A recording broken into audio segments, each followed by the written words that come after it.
Hey guys, how are we all doing? Welcome back to another episode of LROOPS Reviews. This week we're actually going to be reviewing the Squid Game. Wow. And I tell you what, it's hit Netflix by a storm.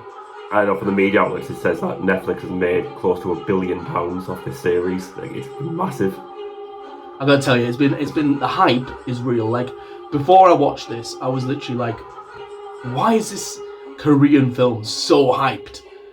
But you're gonna find out. We've actually started to review this quite late, haven't we, Bob? Yeah, no, You get around to watching things so late. It wasn't late. No, I mean, I've watched it like finished watching it like a week or two ago. But like we've just been preoccupied just ready to set up this video. But you know what I mean? Like overall, you know what they say: save the best till last. What do you mean, save the best till last? Are you gonna say that LROOP is finishing next week? Okay, so Jiyeon. Now he was the main character in this, and I felt that like he went on like this proper big journey from the start. Where he was a gambler. He was owing money to all these loan sharks. He couldn't even support his daughter. That was like one of the main reasons why I believe that he was no longer with his wife. He lost his job, and it just went downhill. And he's living in his mum's house as well at the age of about 30 something.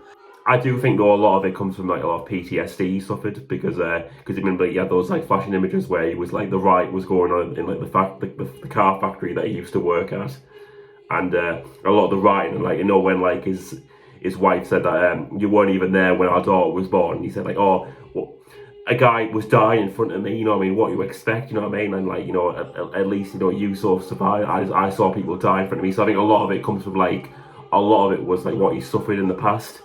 And that's like kind of what led to go down his downfall, like with the gambling and like his wife leaving him and relying on his mum and the stealing and such. And then like, you know, that's why it's all come from. So I do feel a lot of sympathy for like what he went through. You know, it's what you say before, you know, like, you know, because you talk about Larry Law and a lot of the stuff he says how it's like there's no such thing as bad people. There's only good people who make bad choices. There's always a second chance. Yeah.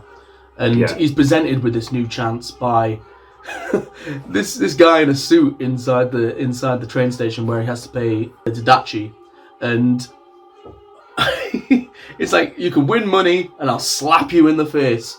You can win more money and I'll like, but it takes him ages to get this money. The thing was, he's got loads. He must have like, you know, maybe like cost like, you know, loads of like, because he gets like 100,000 per game he wins, but he's shown to have a lot more at the end. But it doesn't show you that, does he? So he must have gone through like a lot more slaps afterwards that you don't see on camera that he went through in order to get all the money that the guy in the suit was giving him. You kind of feel sorry for Jiyeon. I don't think he would have been in this position if it wasn't for what happened to him. I feel like getting this opportunity has a chance to change his life around. Yeah, but it was not a nice opportunity though. You know, the fact that, you know, hundreds of people are gonna die because you win. You know, it's like, I mean, you can win, like, and you'll get all that money, but like, you know, like 455 more people are gonna die as a consequence of you winning. And there was a lot of other people who took part in the Squid Game as well. For example, his best friend Sang-woo. His story right at the beginning, like, he was meant to be this really respected guy who went off to university, and then he lost it all. He lost all his money. His life must have been so bad. Like, the fact that he's in this bathtub, he's trying to drown himself. Yeah.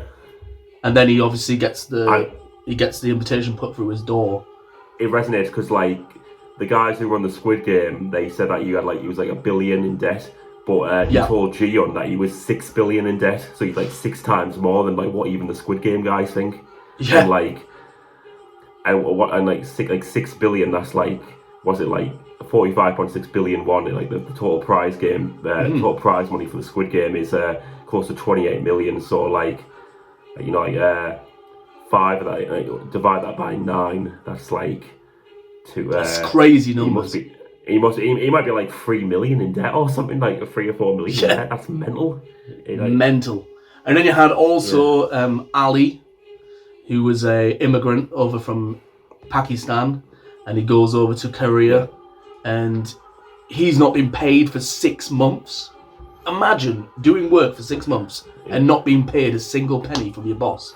And I'll be that desperate. And when he goes to the office, his boss just doesn't even give a shit. You know, he just saying like, oh, I feel sick. You know, I don't want to talk about this and that. And then like he has money in front of him, but he just doesn't want to give him it and stuff. Then like, so you saw how much desperate he is, you know, because he's been working there for months and like trying to thought of going to another country to get a better life and more money, but just even like he was better off where he was to start with. Yeah, it shows how crazy these people are being put through for money.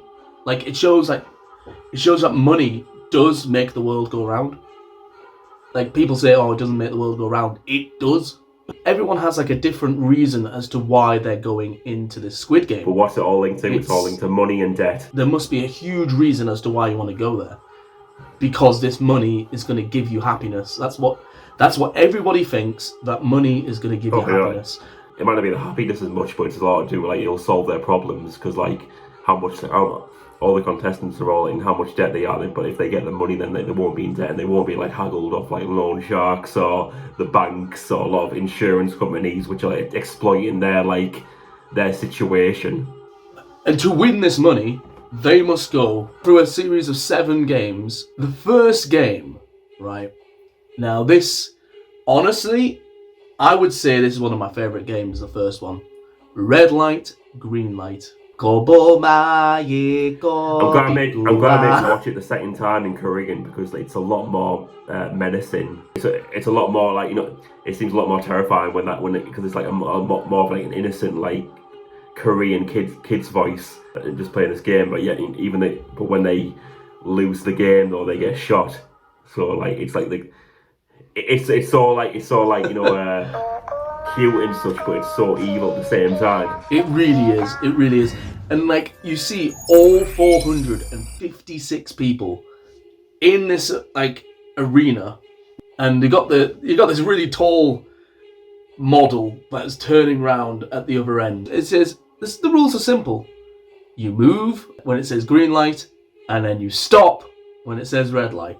They had the first shooting spree because everyone was like trying to escape. They realised what was going on, and then when everyone finally stood still, they said like, "May I remind you the rules again? You stop when it says red light. You go when it says green light." It was just like a huge massacre, wasn't it? Like of the amount of people running away. Like in that position, I don't actually think you can honestly say that you would stand still or you'd run away in the heat of that moment. What would you do? Would you run? No, but that's the thing though, you know, you're going to be so terrified of what's going on, you're going to be shaking, like, non-stop, so, like, can you even really stand still? Like, because you're going to be, like, you think, like, the amount of pressure of, like, making, like, one little wrong move's going to, like, you're going to be dead. And, like, the fact that you get shot in the head or something, you're not even going to realise, you know, when you die. It's just, like, so, like, you're in that situation where, like, you know, you make the wrong move, you die, and you won't even realise it, and such is going to be, like, it's just, like, so bad. If I saw a lot of people dying around me, I'd be like, fuck this, I'm getting out of here, you know. I'd be like running, you know, like, I don't think I'd stand still.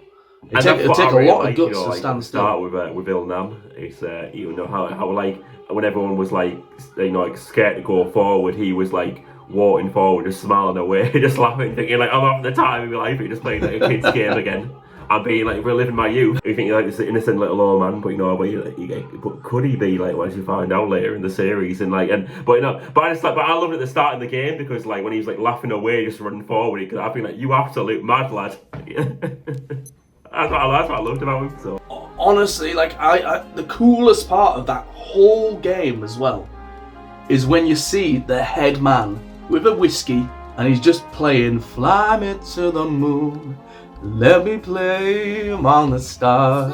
The person who sang that "Fly Me to the Moon" cover was the Korean girl, like, which I found out, you know, and I think like I say good because she's actually got a YouTube channel actually, and she does like covers of songs and that, and I think that's maybe how she was found out, and I've checked a bit about it. She's actually a really good singer, you know, as well as you can tell from the songs. It was like it's a beautiful like rendition of the song, but yeah, like you see all this dying and shooting going on like while this really nice song is taking place.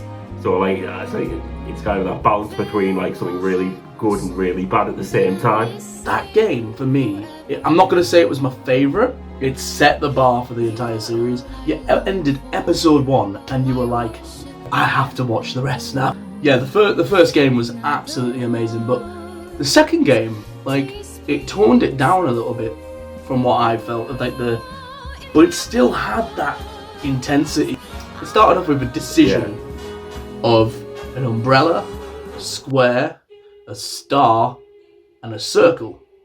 Yeah, because you had the doctor who went over straight at the triangle, then like Sangwoo, who kind of, well, Sabio kind of looking, they were making sugar, then like he kind of put that together, what she told him of what the games were, so he figured it out. So then when he went over the door, she followed him, and so they all went for the triangle, so you knew that was the triangle was the one to go for. But then like Jiyeon was going the umbrella, and like Sangwoo was about to stop him, but then he thought like his greed took over his mind, and said like, oh no, just forget it, and then like let him go for the umbrella, which was the hardest shape. It was such a dick move that they get presented with this honeycomb.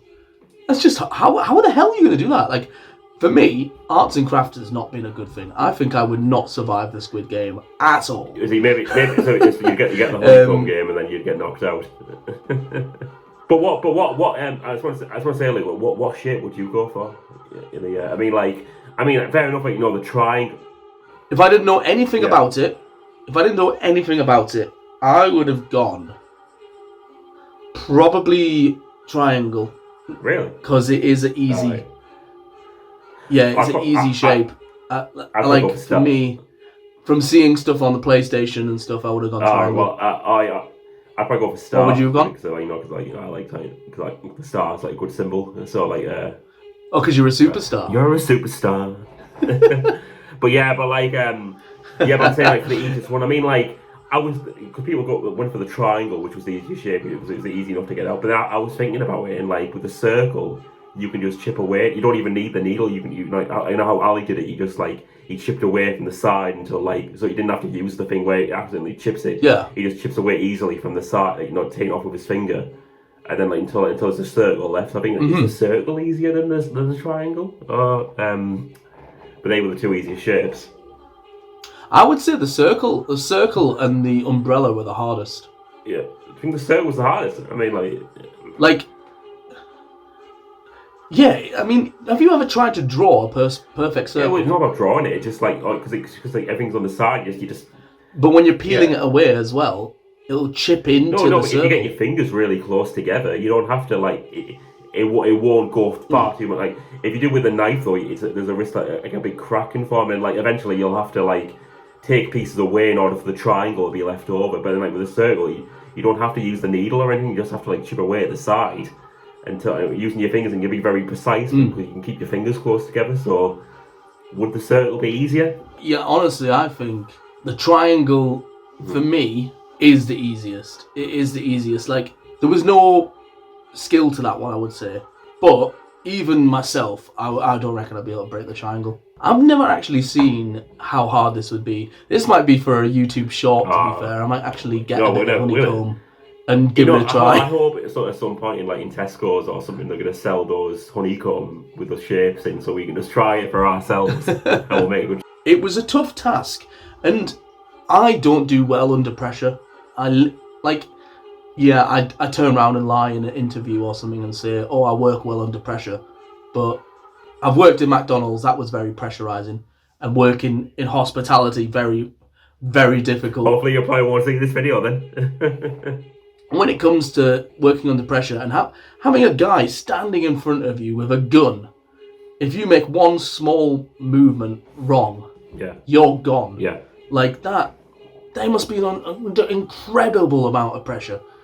The fact that our main character, as well, has an umbrella to do. I don't think he was the only one to get through with the umbrella, wasn't he? He was. A lot of the time you saw the umbrella shape. People, a lot of people got shot. You saw them. You had the umbrella shape where it broke halfway, or they're trying to get it out. And it broke between that thin part between the stick and the top part of the umbrella and the handle. A lot of time it broke between those two parts. So you got a very thin line with the handle compared to the curtain part of the umbrella. Yeah, But if you just try to snap it off, it would break it. Like, there was a guy who broke the he broke the handle. You said, like, there was a guy towards the end where we were scared to even show it because he just broke the handle. Truthfully, in the comments, let me know. Do you reckon that if you had the umbrella, you would have survived? But Gion was lucky, like, because he figured out that he could like melt it from the back by licking it. Would you have come up with the idea to lick it from the back? In that pressure, probably not. You know what I mean? Honestly, you know what I mean? I don't think no. Probably not. Thinking outside the box is a thing, but I've never been able to. That would be out there. A lot of people have done it. Maybe if it took some time, but like under like 10, you only got 10 minutes really, and like that, how quickly does 10 minutes go? Yeah. So like you probably wouldn't think of it at the time, would you? I mean, he was the only one that did figure it. It just shows how like smart Gion must be. Not smart with numbers and stuff like that, but like to think on the spot like that. Well, you didn't really think about it really. What happened was he was sweating, and then the sweat dripped on the honeycomb, and then he figured out that it was melting from his sweat. Yeah, so he only figured it out by luck, by chance, when he was sweating and when it got on the honeycomb. So yeah, I think to be fair, his character, a lot of his stuff is luck. Yeah, luck and teamwork. Luck of the draw. Yeah, the way that he got through. Yeah, the way for him to win Squid Game was, I think, a lot of it was luck. You know, like luck. You got held up by Ali in the first one.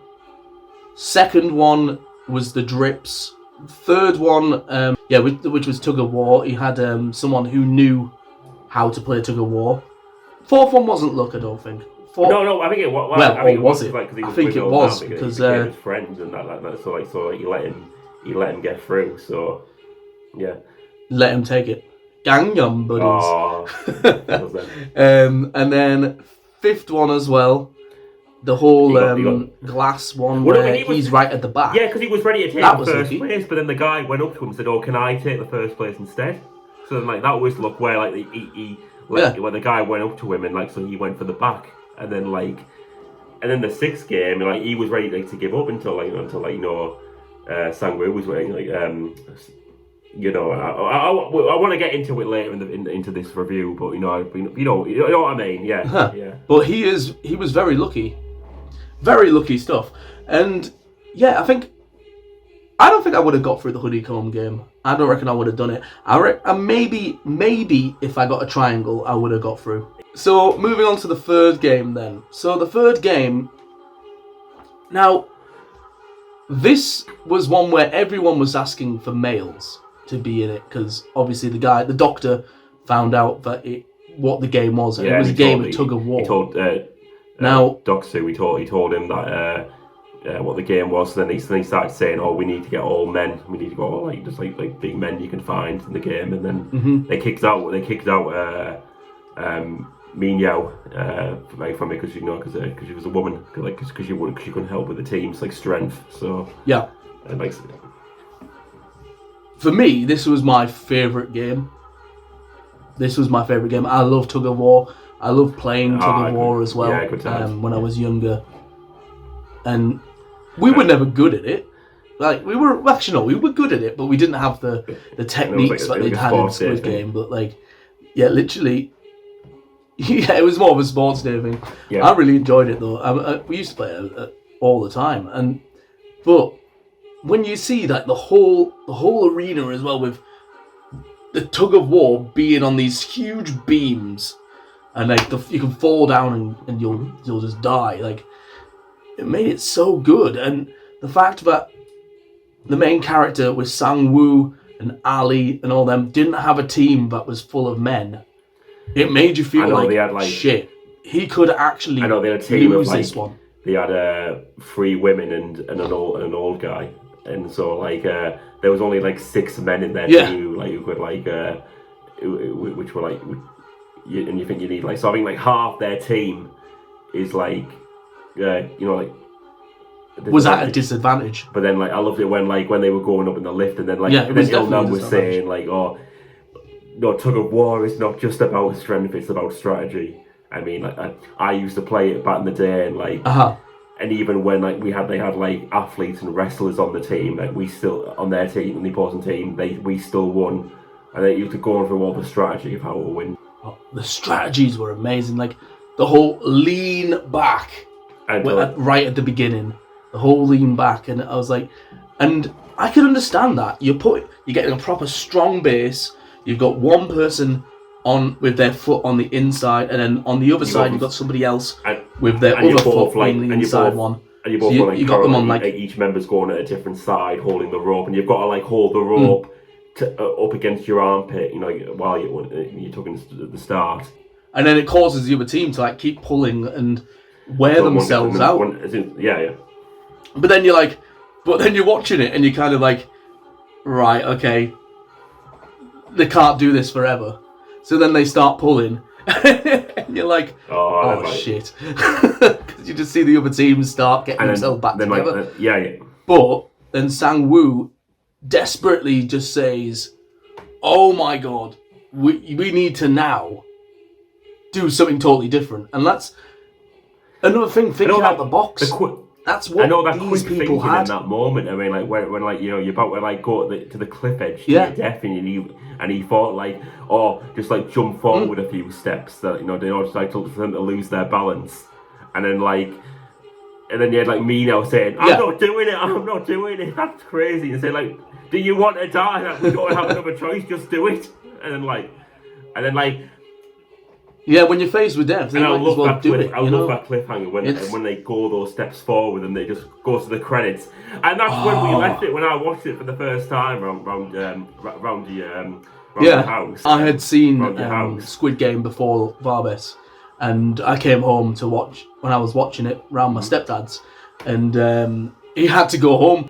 Yeah, because no, what it was, we had to go out with the pub, and what I liked about it, because it left at that moment, I was like, I just put the remote down and said, no, end it there.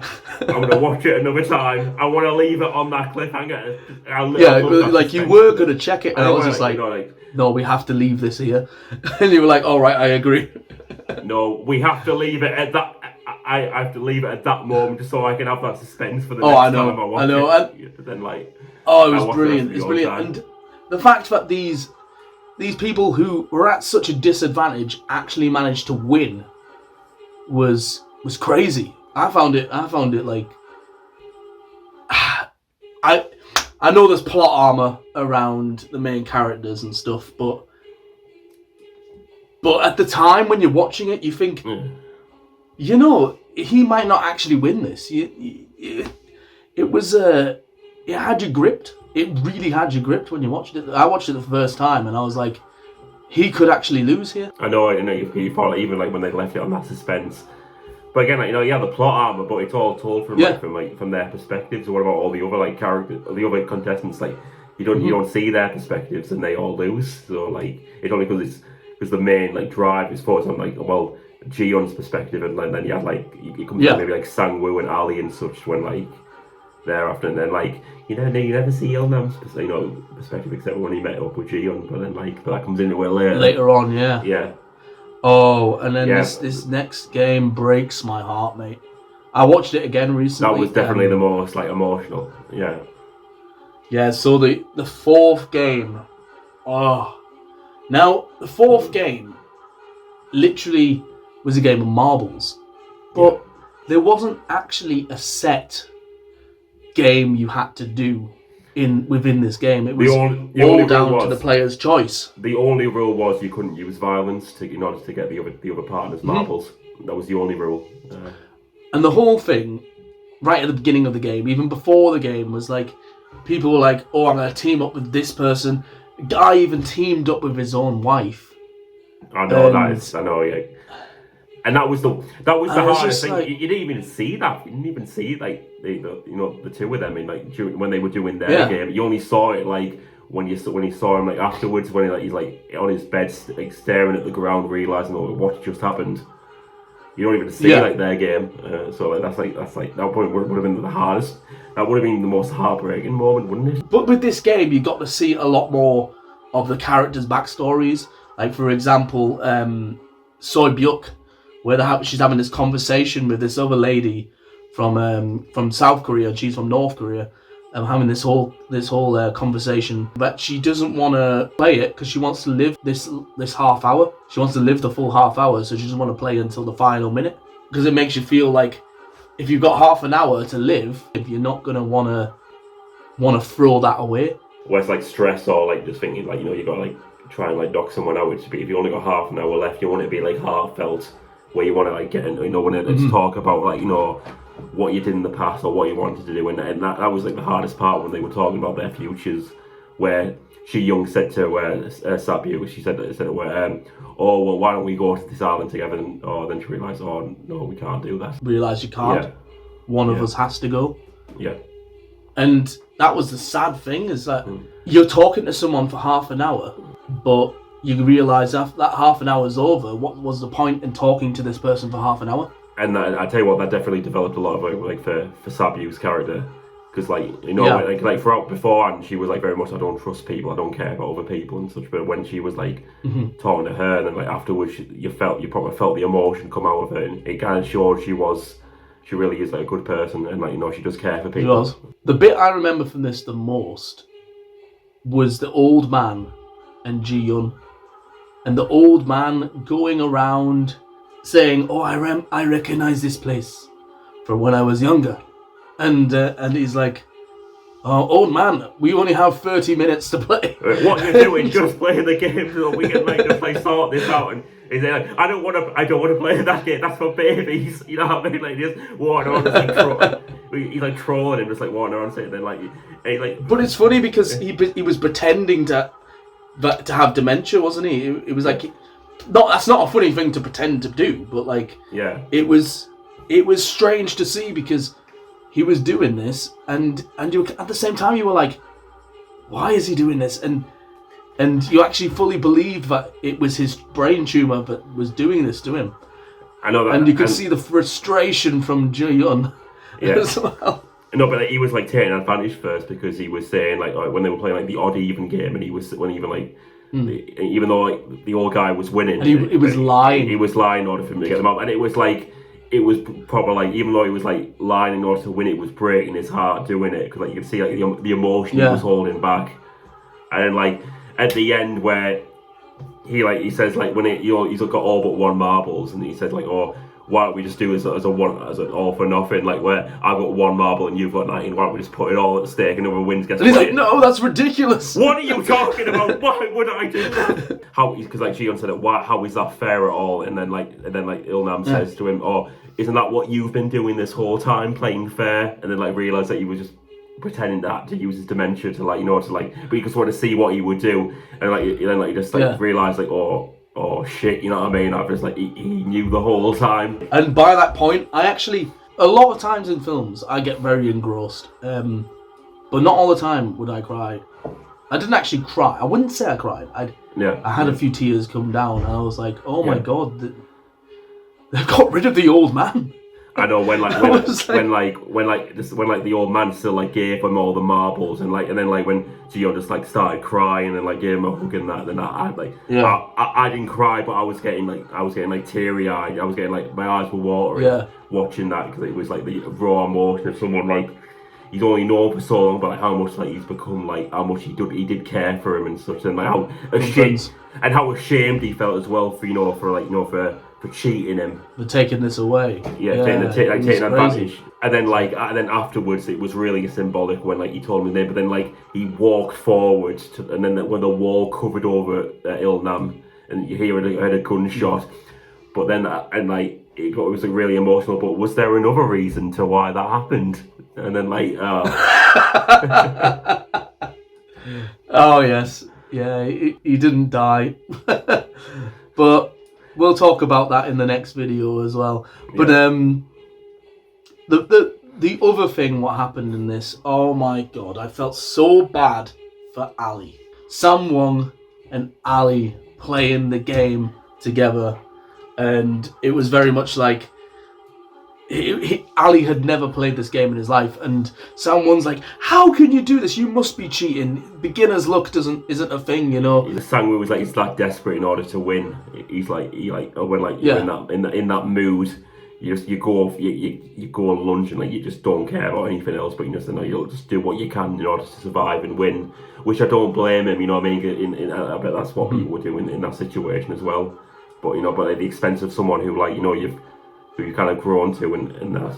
It's that's like the hard thing in it with the Squid Game. It was painful to see because Ali had no idea what was happening. We'll do something else. We'll try something else to make this fair. And he knew for a fact that it wasn't going to work. This is what made me almost hate him the most, Sang-woo, is when he got the bag and he put pebbles into the bag. And the thing about Ali is like he trusted him that much. He didn't even check the bag before wandering off. He didn't even check to make sure, because he was confident that there were marbles in that bag. He didn't even check them to see that he cheated him because his kindness and his trust in that. He didn't deserve to die there. He did not deserve to die there. Oh my god. And the sad thing is, I'll touch more on it later in the video, but his death doesn't even really get recognised afterwards, does it? I mean, no one really talks about him after. I know, like Sang-woo, you kind of you see the pebbles in the bag, and he realizes he's not as much sad for that he's gonna die. He's realizing that his supposedly friend has just betrayed him. Yeah. Yeah. So made me mad. It made me mad. But guys, we're gonna leave this here. We're gonna talk about the next 2 games in the next episode. Yeah, and there's lots of stuff to look forward to. I mean, we're going to talk in depth about all the characters in the next episode, but I felt we had to share some of the games with you in this episode. It's going to be a 2-parter, and I really enjoyed that. Sorry, I was just getting a bit I just even thinking back at that moment where Ali looks at the pebbles. I was just like, oh my god. Yeah. You know what I mean? It's quite an emotional talk, really. It is, yeah. It's really how much how invested you get into these characters, even though it's a series of 9 even though they're not real, episodes. but they are representations of people. Yeah? I know, yeah, they do. It just, but you do care for them, and you kind of do want them all to win it, but there's only going to be one winner, and that's oh yeah. It's something you want to see them shine through. You want them all to survive and all have the money and have all the problems solved, but that's not going to happen, though, do you? And that's the sad part. Not going to happen. Yeah. Guys, also I'll be bringing out some other videos very shortly as well. My thoughts on Grand Theft Auto, the new one. Also. Oh shit! Here we go again. Oh shit! Here we go again. Yeah, that'll be out as well.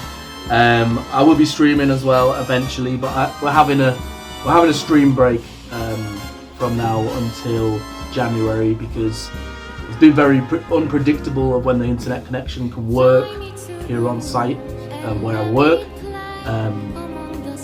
I think videos are the way forward right now. I hope you guys are enjoying these videos. We're going to be doing part 2 of this next week as well. So that'll be out for you very shortly.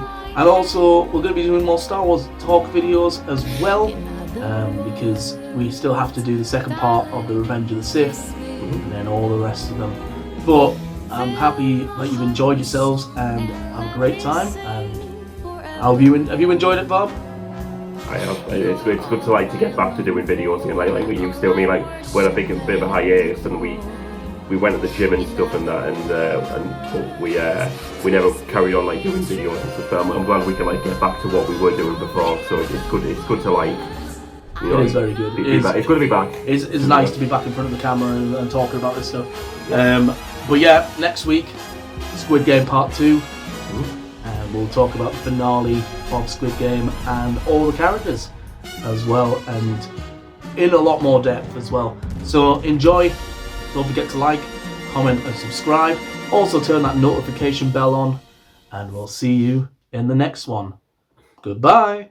See you guys.